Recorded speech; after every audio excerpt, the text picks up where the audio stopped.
Otep à tous, bien-aimés frères et sœurs,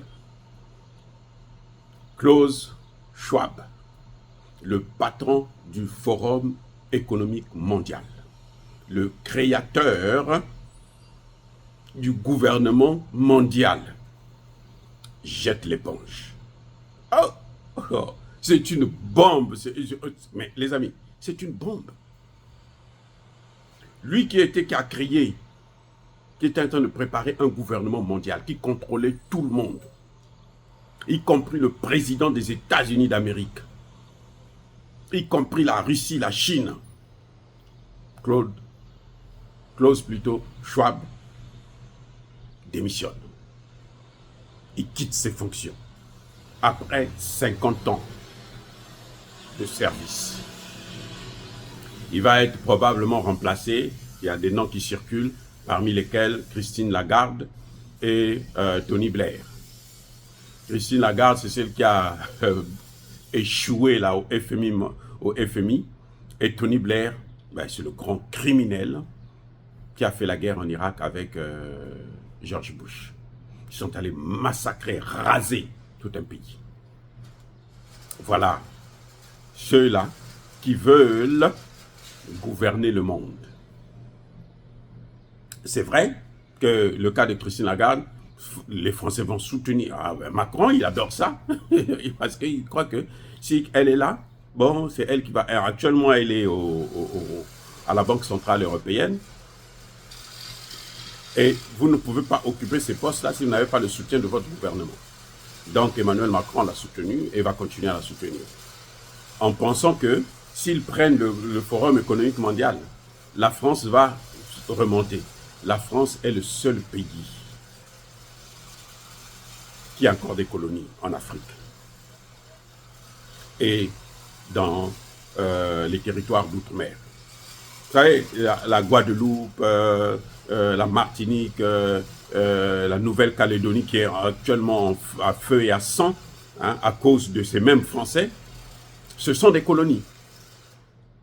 Nous avons des frères, des sœurs qui sont toujours des colonies. L'Afrique d'ailleurs. Pourquoi je veux dire ce soit non, nous-mêmes, même nous là, le Congo là c'est une colonie. Le Sénégal c'est une colonie. Ceux qui sont en train de vouloir sortir, je dis bien vouloir, ils ne sont pas encore sortis, ils utilisent toujours le franc CFA. C'est les pays de l'AES, mais ils sont en train de vouloir, ils sont en train de se battre pour sortir de cette prison européenne et française, mais occidentale d'ailleurs, puisque les États-Unis sont les maîtres dans cette affaire. On est tous des colonies. Et c'est ce que nous sommes en train de changer. C'est pour ça, c'est ça le sens de notre combat. Sortir de ces colonies. C'est pour ça que nous ne voulons plus des anti-panafricanistes, des non-panafricanistes. Nous ne voulons plus des France-Africains. Tous ces gens-là qui ne jurent que pour préserver, qui sont nés pour préserver les intérêts des Occidentaux. Maintenant, pourquoi ce type-là va partir? C'est lui qui a créé le Forum économique mondial. C'est lui qui contrôlait le monde.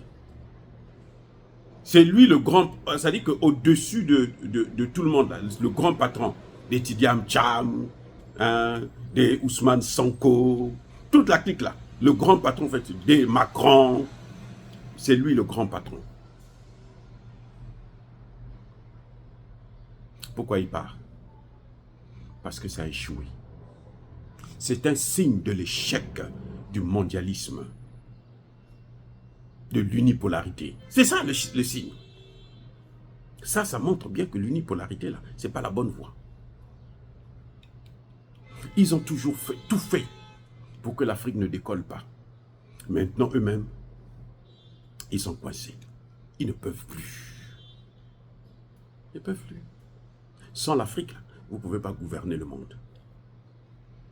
Houphouët-Boigny l'a dit. La seule chose d'ailleurs que Houphouët-Boigny a dit, qui est réelle et juste, celui qui gouverne l'Afrique, là, qui a le contrôle de l'Afrique, gouverne le monde. C'est pour ça que vous voyez, ils sont en train de se battre. Même la Russie qui a tout, toutes les matières premières que nous avons, nous, en Afrique, là, tout, pétrole, gaz, uranium, machin, tout. Les Russes ont ça. et ils ont la technologie pour exploiter ça. Ils viennent en Afrique quand même. Parce que tu n'as pas la main sur l'Afrique. Tu n'as pas le contrôle de l'Afrique. Tu n'es pas aimé, apprécié par l'Afrique. Tu échoues. Ça prendra le temps que ça va prendre. Nous sommes les maîtres du monde. Nous sommes la race, j'allais dire pure, mais on va dire que je suis raciste, mais je veux dire que celle que Dieu a créée en premier, les autres sont venus après. Ça, c'est selon la science.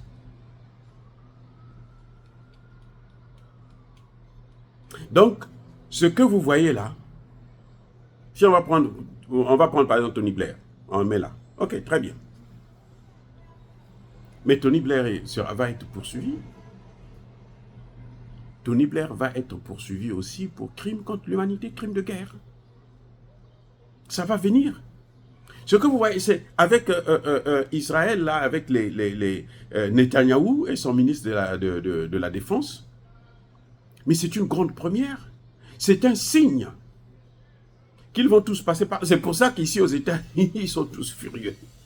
Ils sont eux qui étaient en train de jouir, qui s'excitaient, parce que le même Khan a pris des sanctions contre... Lui, il a lancé un mandat d'arrêt contre Poutine. Les États-Unis ont apprécié, ils ont dit « Bravo, là c'est le droit maintenant.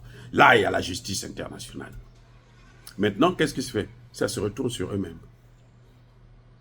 Ça se retourne sur eux-mêmes. Quand on touche Israël, vous avez touché les États-Unis, vous avez touché la France, vous avez touché l'Allemagne. C'est une grande première, ça. Les pays africains se disaient non. Moi, j'attends. C'est pour ça, moi, je me pose la question, qu'est-ce que Tshisekedi attend pour porter plainte contre Kagame? Bon, lui, comme lui, ils sont tous dans la même école, c'est pas grave. Bref, si le gars est en train de fuir, là, parce qu'il sait que le bateau est en train de couler. Si ça coulait, il n'allait pas partir. Non.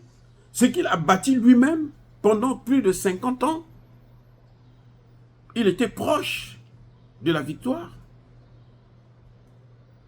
Avec toutes ces histoires-là de contrôle, vous avez vu le pass sanitaire et autres. C'est ça le contrôle mondial. On a contrôlé le monde entier. Et maintenant, on se rend compte que, mais attends, il y a de ces choses qui n'étaient pas normales. Vous voyez, donc, c'est un échec de la politique internationale. C'est un échec du mondialisme. C'est un échec de l'unipolarité. Ça veut dire que le monde doit forcément aller vers la multipolarité. C'est ça que ça veut dire. Il s'en va, personne ne l'a chassé. Lui a dit non, maintenant je ne peux plus.